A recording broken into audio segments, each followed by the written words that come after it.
Hello friends, welcome to Unacademy. This me doctor Siddharth Arora and friends. आज का ये जो वीडियो है ये बहुत ही ज़्यादा ज़रूरी वीडियो। वो बहुत ही ज़्यादा ज़रूरी इसलिए वीडियो है क्योंकि आज मोर देन एवर बिफोर देखो, यूपीएससी सिविल सर्विस एग्जामिनेशन लेने वाला हर एस्पिरेंट एक बहुत ही बहादुर एस्पिरेंट होता है। वो चाहे उसका फर्स्ट अटेम्प्ट हो, चाहे सेकेंड अटेम्प्ट हो, चाहे थर्ड अटेम्प्ट हो, चाहे लास्ट अटेम्प्ट हो, whichever. It takes lots and lots of guts, बहुत बड़ा जिगरा चाहिए होता है to take upon yourself the challenge that is called as the world's toughest examination. Because ये चैलेंज तुम्हारा फिजिकल, मेंटल, इमोशनल, फाइनेंशियल हर तरह का चैलेंज होता है।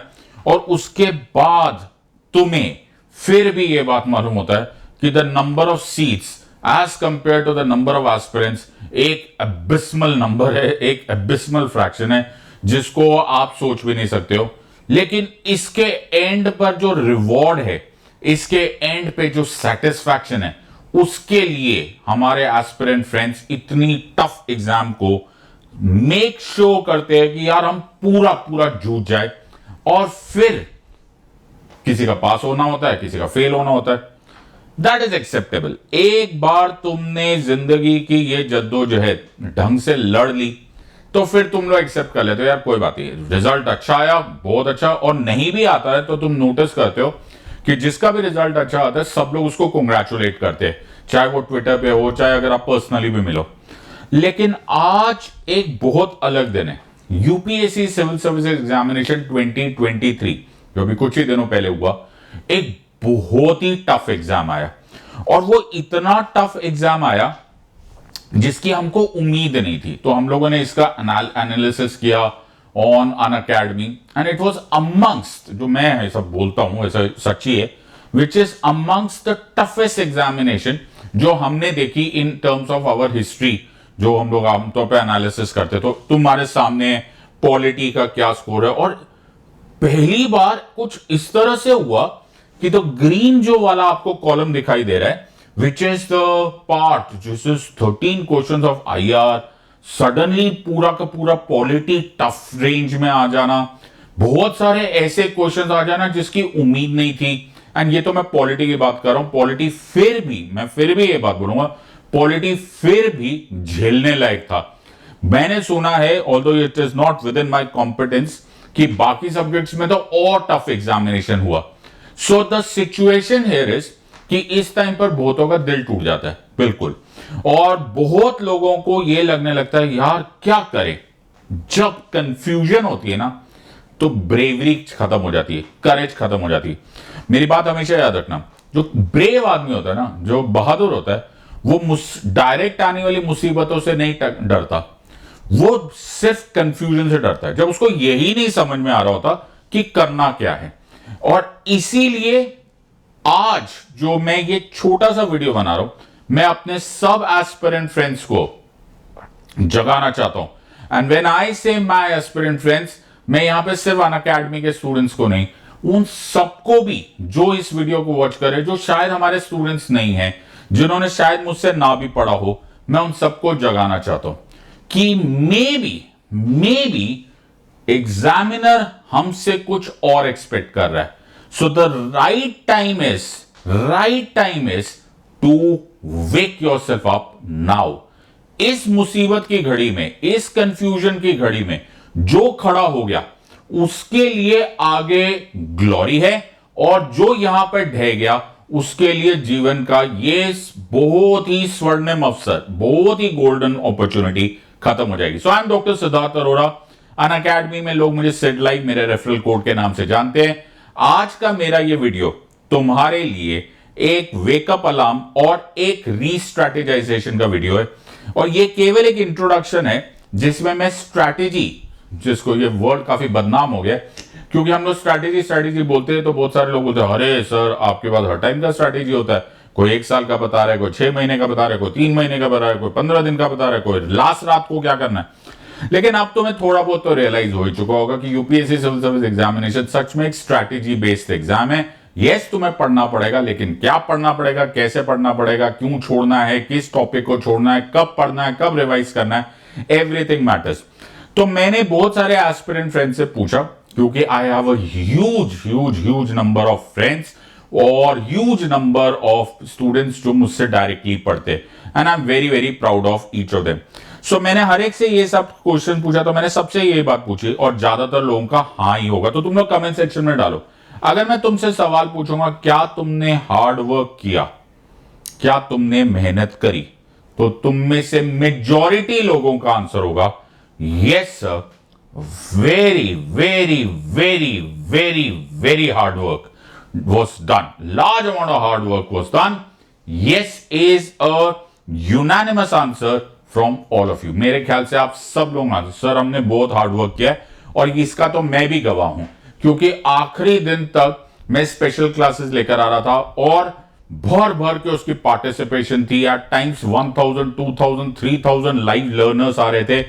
आई वॉज एब्सोल्युटली फ्लैबरगैस्टेड कि यार कितना गट्स है यार, ये आखिरी मोमेंट तक पढ़ रहे हैं।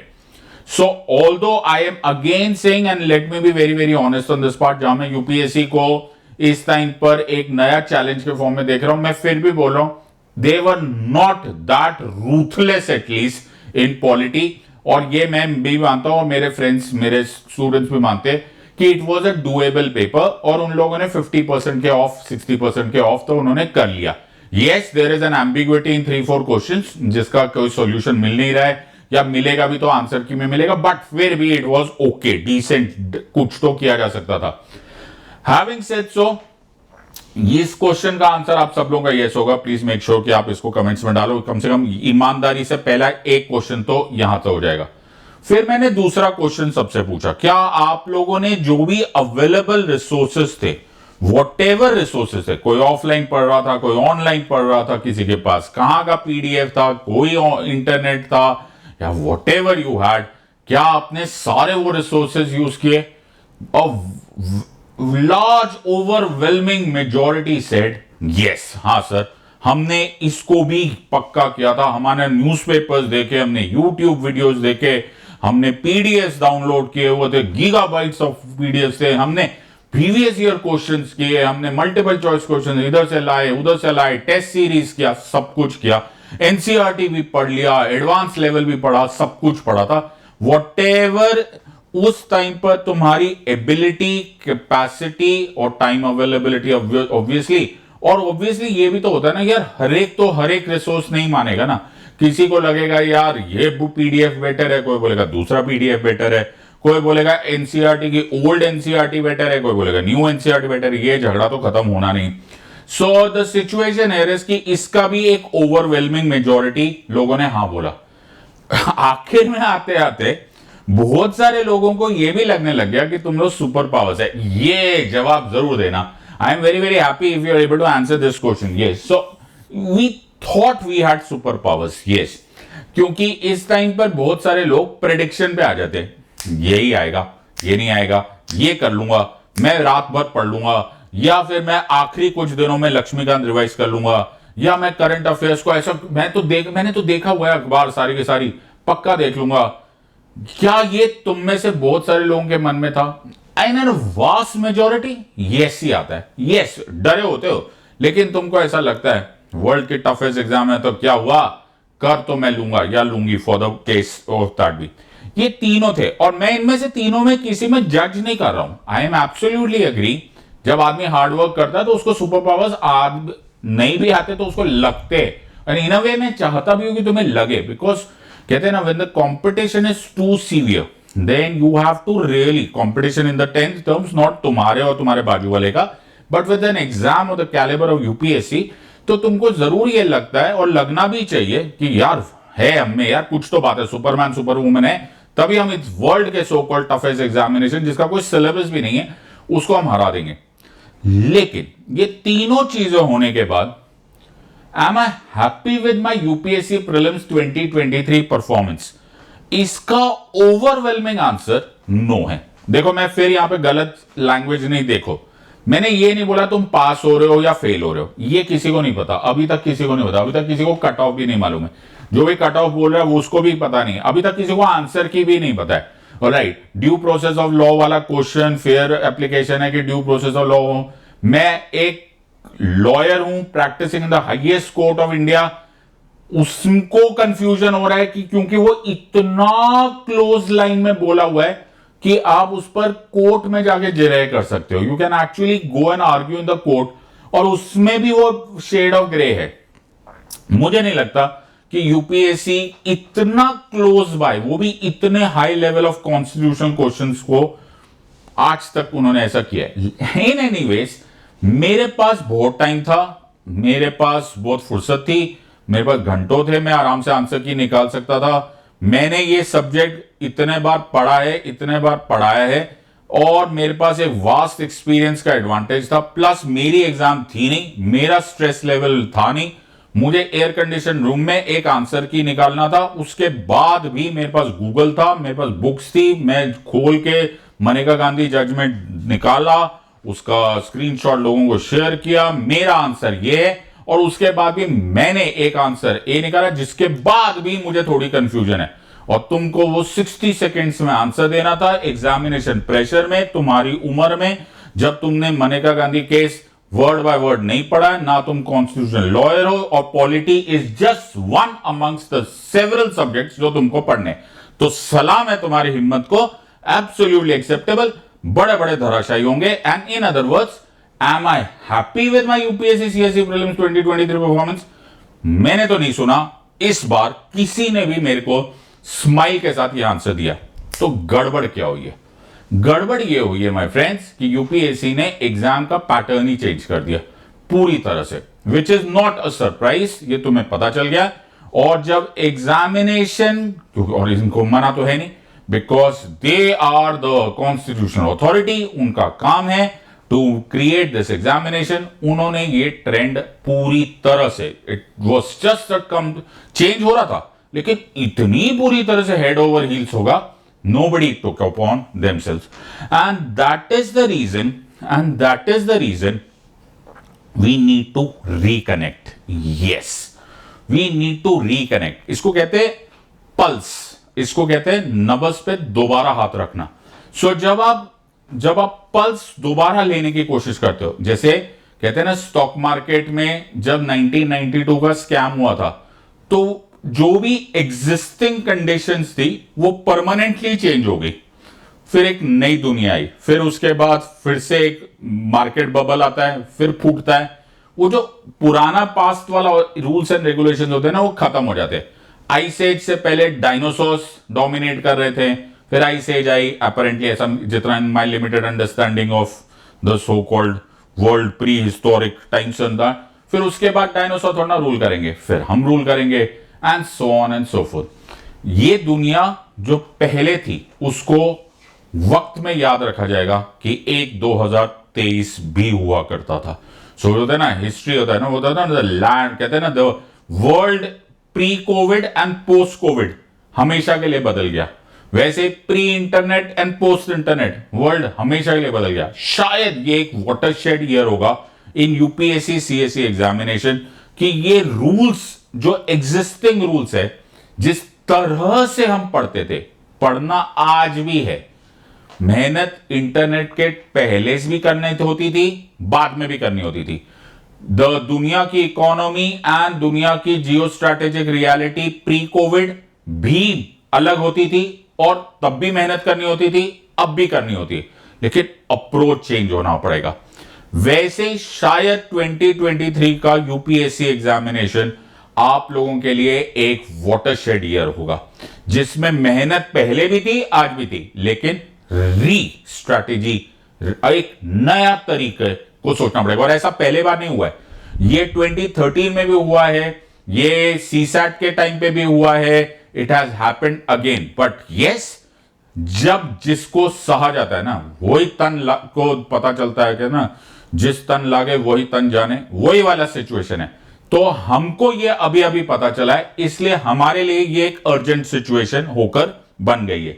So now you need a few questions answered. Yes, कि सर कैसे करना है यार, कौन सी किताब पढ़नी है, क्या खा के पढ़ना है यार, मतलब क्या करे अभी। So there are many multiple questions, because कुछ क्वेश्चंस ही ऐसे आए थे जिनको पढ़ने के बाद भी एम्बिग्विटी थी, पढ़ने के बाद भी कंफ्यूजन था, लॉ से, मैं पॉलिटी की बात कर रहा हूं ना, आई एम श्योर ऐसा ही दुख हिस्ट्री और ज्योग्राफी और साइंस एंड टेक और एनवायरमेंट एक्सेट्रा इकोनॉमी सब में था। लेकिन मैंने यहां पे नोटिस किया लॉ पे क्वेश्चंस आ रहे, ऑफिशियल सीक्रेट्स एक्ट 1923 पे क्वेश्चंस आ रहे, इंडियन एविडेंस एक्ट पे क्वेश्चन आ रहे। ये क्या लॉ की किताबें हो रही है? मतलब हम लोग क्रिमिनल लॉयर्स होते हैं ना, तब ये लोग पढ़ते हैं इतनी मोटी मोटी बुक्स। क्या पॉलिटी में ये पाए? देखो थोड़े साइंस पहले भी आ रहे थे, बेल पे क्वेश्चन आया हुआ था, कस्टडी पे क्वेश्चन आया हुआ था, पैरोल पे आया था, फरलो पे आया था। लेकिन ये तो बिल्कुल ही वो शेड ऑफ ग्रे था, ये डार्क ब्लैक कलर का हो गया। So now you need a few questions answered. Yes, a couple of questions need to be answered at this stage. So मैंने ये सीरीज निकाली है, ये छोटे छोटे वीडियोस होंगे अबाउट 15-20 मिनट्स, उससे ज्यादा नहीं, जिसमें मैं एक एक करके कुछ अप्रोच को चेंज करूंगा। इनमें से कुछ चीजों पे मैंने एक कदम आगे बढ़ा दिया था व्हाइल आई वाज टीचिंग। जो लोग मुझसे जानते हैं, मैं सुप्रीम कोर्ट की जजमेंट्स बहुत डिटेल में पढ़ा था। इनफैक्ट मैं, यू मस्ट हैव नोन, मैंने यूट्यूब पे पूरी एक सीरीज भी निकाली थी। I was very very fond of trying to teach everything on supreme court judgments, but वही वाली बात होती है। वो एक बहुत फेमस लाइन है, वो बोलते हैं for a man with a hammer, line सुनो, for a man with a hammer every problem looks like a nail. Okay, जिसके पास जो हथौड़ा वाला होता है ना, जिसके हाथ में हथौड़ा, उसको कोई भी प्रॉब्लम दोगे ना, उसको ठोक के देगा, ठक हथौड़े से ठीक कर लेते सब कुछ। For a man with a hammer we all play with the gifts that God has given us. तो जिसके पास जो है, अब मैं एक लॉयर हूं, मैं एक सुप्रीम कोर्ट प्रैक्टिस करता हूं, मुझे जजमेंट्स के सिवाय कुछ समझ में नहीं आता, इसीलिए मैं हर चीज को उसी से अप्रोच करता हूं। थैंकफुली, अब मैं तो अपने लिए तो थैंकफुली बोलूंगा, because this trend is working, right. ये मेरी दिशा में जा रहा है इंस्टेड ऑफ टेक्स्ट बुक वाली दिशा। तो यहां पर अब वो पीएचडी वाला मेथड नहीं चल रहा, लेकिन मुझे भी कहीं ना कहीं लाइन ड्रॉ करनी पड़ती थी कि यार इस हद से आगे मत पढ़ो। 35 लैंडमार्क जजमेंट्स मैं अपनी क्लासेस में पढ़ा चुका होता था, लेकिन क्या मैं criminal law official secrets act 1923 भी पढ़ाऊंगा? आई डोंट थिंक मैंने कभी ऐसा सोचा था। इंडियन एविडेंस एक्ट को भी इतना डिटेल में बताऊंगा कि आप किसी के पुलिस स्टेशन में किसी को इंटरफेयर कर रहे हो, ऐसा ऐसा करके कुछ क्वेश्चन आ रहा है, is this suppose to be taught? So we have to rethink about our strategy कि यार इंडियन प्रिजन्स एक्ट 1894 पे क्वेश्चन आ रहा है, क्या हमें इसको सोचना पड़ेगा? ड्यू प्रोसेस ऑफ लॉ को इतना क्लोज बाय, क्या हमें सोचना पड़ेगा? अगर हमें ये सोचना पड़ेगा, प्रिवेंशन ऑफ टेररिज्म एक्ट पोटा पे क्वेश्चन आया हुआ है। सो मैंने ये सीरीज निकाली है और मैं यहां पर बड़े हिम्मत से सीरीज निकाल रहा हूं, और मेरी तरफ से ये मेरे दुश्मनों को, दुश्मनों in the sense, not in the wrong sense, but my challenger is my examiner UPSC. तो मैंने इस सीरीज का नाम रखा है आज तुम्हारा कल हमारा सीरीज। ओके, सो आज तो तुम्हारा था बिकॉज 2023 में वी वर नॉट एक्सपेक्टिंग कि इतना out of the way question paper आएगा, और ये तुमने भी नहीं सोचा था। लेकिन मैं तुम्हें इतना वादा करता हूं कि सरप्राइज तो वो कर देंगे हमको, लेकिन अब हम सरप्राइज से रिकवर कर चुके। अब जब डेलिबरेटली हम अगले साल में जाएंगे, तुम्हारे पास फर्स्ट सरप्राइज एंगल चला गया ना, अब हमें नहीं हरा पाएंगे, क्योंकि मेहनत करने से हम पीछे नहीं हटेंगे और दिमाग तो हमें बहुत ही मिला हुआ है। So we will just realign our preparation and make sure कि इस झटके से हम लोग पॉजिटिवली बाहर निकले और हम सीखें कि यार एग्जामिनेशन ऐसा भी हो सकता है। तो अब हम दोनों चीजें करेंगे। तो एक बार हमें सरप्राइज एंगल मिला, एक बार हमें शॉक, सरप्राइज भी नहीं था, शॉक था, लेकिन क्या हम बार बार धोखा खाएंगे? Certainly not, absolutely not. वो पहला मूवर हो गया, और उसमें भी अभी हम देख लेंगे, अभी तो हमें यह भी नहीं पता है कि उससे कितनी बड़ी चोट लगी है। सो अब हम दोनों चीजें करना चाहेंगे, एक जो हम हमेशा से करते हुए आए हैं, और सेकेंड जो हम लोग फ्यूचर के लिए एक प्रोविजन निकाल के लेकर आएंगे कि अगर ऐसा हुआ तो क्या हम उसके लिए भी प्रिपेयर कर सकते हैं या नहीं। 100% किया जा सकता है। So this is what is important. तो मैं आपको एक छोटा सा एनेक्डोट बताता हूं जो सेकेंड वर्ल्ड वॉर में बोला गया था। सेकेंड वर्ल्ड वॉर के टाइम पर यूएस पर, यूनाइटेड स्टेट्स ऑफ अमेरिका, जो कि giant military power, giant industrial power and economic power, और सबसे बड़ी बात वो बड़े ही जबरदस्त लड़ाके, ओके, जब उनको लड़ना होता है, कहते हैं ना जब यूनाइटेड स्टेट्स लड़ने पर आता है तो फिर उसको रोकना मुश्किल हो जाता है। पहले वो लड़ने पे आता नहीं है, लेकिन जब वो लड़ने पे आता है तो वो फिर रोकना मुश्किल हो जाता है। तो जब पर्ल हार्बर पे अटैक हुआ था, I don't know the inside of the part, I am just telling you the anecdotes. तो जापानीज नेवी ने जब पर्ल हार्बर पे अटैक किया था 1941 में, तो जापानीज नेवी ने एक सरप्राइज दिया था। They were not ready, American were not ready, और उनकी कई 100 शिप्स, कई सारी शिप्स डूब गई थी, एंड सो यूएसएस एरिज़ोना भी गया था, एंड व्हाटएवर। पर्ल हार्बर उनका एक इंपॉर्टेंट हार्बर था, पैसिफिक में उनको प्रॉब्लम हो गई थी।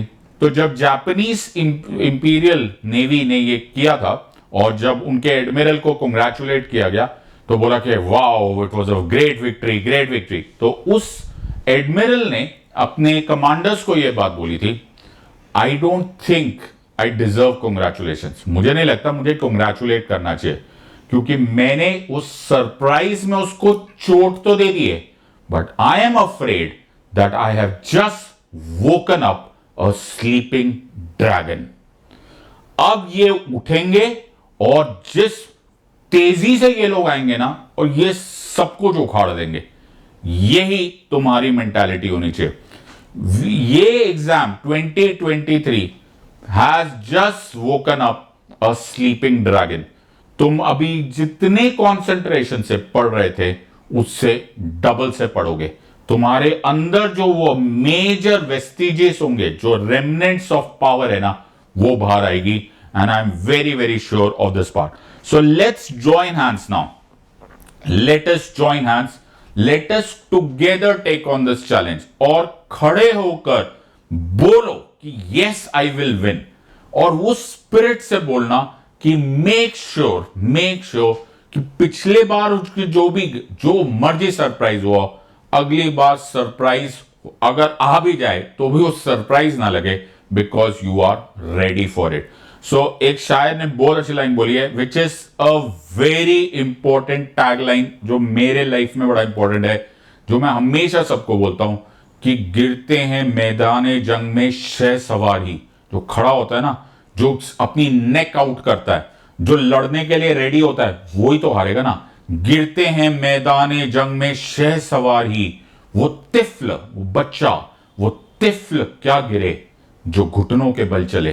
तो जिसने लड़ना ही नहीं है, जिसने खेल खेलना ही नहीं है, उसको हार का डर ही नहीं होता। तुमने एक बहुत बड़ा परस्यूट अपने हाथ में लिया है।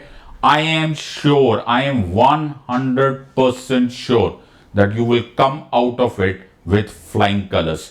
मेक श्योर कि तुम अपने आप को हाई स्पिरिटेड रखो। नानक नाम चढ़दी कला, तेरे बाणे सर्वदा भला। मैं तुम्हें इंश्योर करता हूं कि कोई भी कमी पेशी नहीं होगी in the context of making sure कि जो पिछली बार सरप्राइज हुआ, जो मतलब पिछली बार मतलब 23 में, वो दोबारा नहीं होने देंगे। कहां से पढ़ना है, कैसे पढ़ना है, I am talking of my subject, and I'm sure कि you Unacademy के other educators will be also reorienting their strategy for their respective subjects. So we have started a new batch, okay, or we are rather starting a new batch. Make sure that you are a part of it, okay, and ये batch June 5th को start हो जाएगा। इसको advertisement के form में मत लेना, इसको एक invitation के form में लेना। Let us fight this game together. And इसमें 50% ऑफ है, तो आपको जो मनी बचाने का इशू है वो भी इजी है। प्लीज मेरा रेफरल कोड या यूज करना, SIDLIVE, SIDLIV। Yes, financial reality is a very important reality, but Unacademy आपको पूरा साथ देगा, घबराना नहीं है। Let us start afresh, that is very very very very very important. So आज तुम्हारा, कल हमारा सीरीज स्टार्ट होगा, तो इस सीरीज को कंटिन्यूसली वॉच करते रहना। आई विल इंश्योर, ओके, कि ऐसी मुझे लगता है 4-5 और वीडियोस आएंगे। मैं जो रीओरिएंटेशन ऑफ सेशंस है उसको वॉच करवाऊंगा तुम्हें, और देखते हैं, और तुम्हें मेरी बात माननी है, जैसा मैं चाहूंगा वैसा तुम्हें करना है। लेट अस स्लाइटली रीओरिएंट, ताकि हमें कभी भी कोई सरप्राइज एंगल ना हो। If you are ready, so am I. Let us do it together. In the words of an academy, let's crack it. Until next time, God bless, thank you, and Jai Hind.